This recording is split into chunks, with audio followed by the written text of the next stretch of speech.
përgjithsisht nën efektin aleancës së NATO-s, por nga ana tjetër, unë e shikoj si një vepër më shumë anti-shqiptare se sa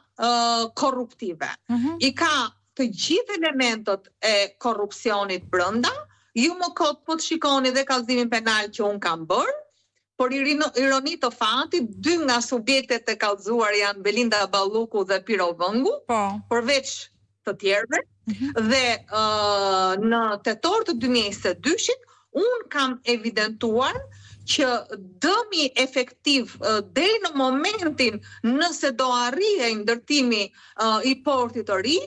ishte 4.9 miliard euro, pra gati 5 miliard euro, dhe deri në fund të buxhetit që është miratuar, ky dëm arrin në 9.6 miliard euro, pra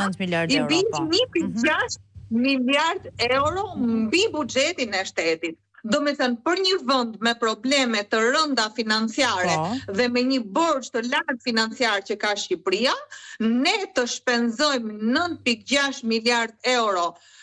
në kuptimin financiar, është një kosto shumë e madhe për xhepin e çdo shqiptari, por nga ana tjetër ka probleme shumë të rënda, sepse fillimisht u tha që nuk do ketë zero investime në Porto Romano nga qeveria shqiptare, pastaj filluan çdo dalje e të pandeuros Belinda Balluku shoqërohej me një çmim për katës, sa herë dilte Belinda Balluku për Porto Romanon, aq herë shtohej dhe vlera e projektit, dhe tani ne ndodhemi në një periudhë gati 20 mujore, që ka patur disa anullime tenderash,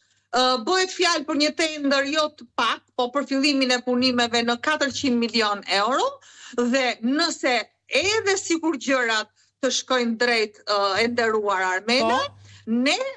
do jemi për një periudhë shumë të gjatë, pa një port efektiv, siç e kemi portin e Durrësit, ne do kemi një problem shumë të madh edhe nesër, pra në të ardhmen me portin e ri, sepse sipas analizave tekniko-financiare të ekspertëve të fushës, thellësia e detit në Porto Romano nuk e lejon që në këtë port ne të bënim përpunimin e anijeve me tonazh të përpunimin dhe përpunimin e anijeve të mëdha. Po. Dhe kjo do të çonte që një pjesë e madhe e këtyre anijeve të ankoroheshin në portet fqinje, dhe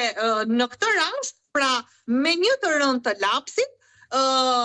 porti i Durrësit, që ishte një nga portet më kryesore në rajon,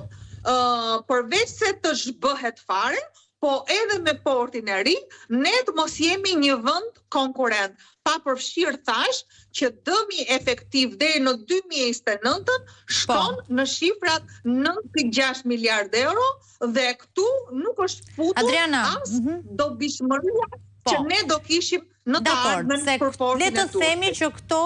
element që kanë të bëjnë me një studim të mirëfillt fizibiliteti janë